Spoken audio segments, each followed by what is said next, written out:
Bones, soc l'Alex Esteban, alumne de l'Escola de Drona Malgrat, i avui us explicaré el meu treball de recerca, titulat Les diferències entre els bombers professionals i els bombers voluntaris. He escollit aquest tema, ja que realment m'agrada molt l'ofici dels bombers i realment volia conèixer i aprendre aquestes condicions laborals, la formació i com actuen en diferents situacions d'emergència. En primer lloc vaig fer una recerca sobre tota la història dels bombers per endinsar-me més dintre del treball i després vaig analitzar el que més m'importava, ja que realment les diferències entre els bombers professionals i els bombers voluntaris era un dels meus principals objectius. I els bombers professionals tenen una dedicació a temps complet, cobren un sou i fan guàrdies bastant llargues, mentre que els bombers voluntaris tenen una altra feina separada d'aquest voluntariat en el qual han d'assistir unes certes hores i és totalment voluntari i sí que cobren un petit sou, encara que sembla que no cobren un petit sou, sí que el cobren i d'aquí guanyen una petita remuneració. En segon lloc, inicialment, quan estava a punt de començar el treball,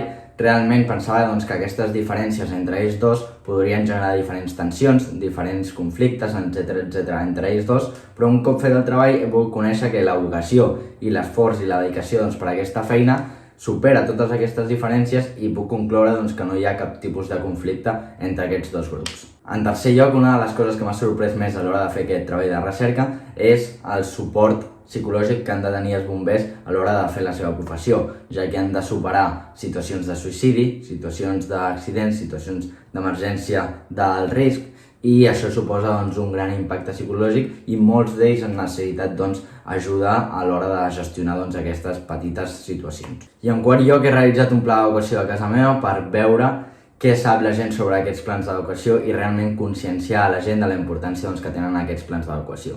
He pogut veure que la gent no sap què són, no tenen un pla d'educació a casa seva i realment molta gent no sabria com actuar en una situació de perill dintre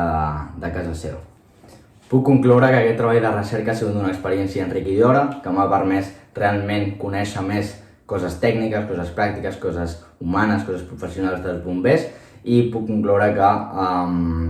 ser bomber no és únicament salvar vides, sinó que hem de formar i ajudar a tota la població i sobretot m'ha permès orientar el meu futur, que era un dels principals objectius, i és que dintre d'un temps vull orientar el meu futur a ser un bomber professional, tot i que no descarto prèviament ser un bomber voluntari. Moltes gràcies per la vostra atenció, espero que us hagi agradat.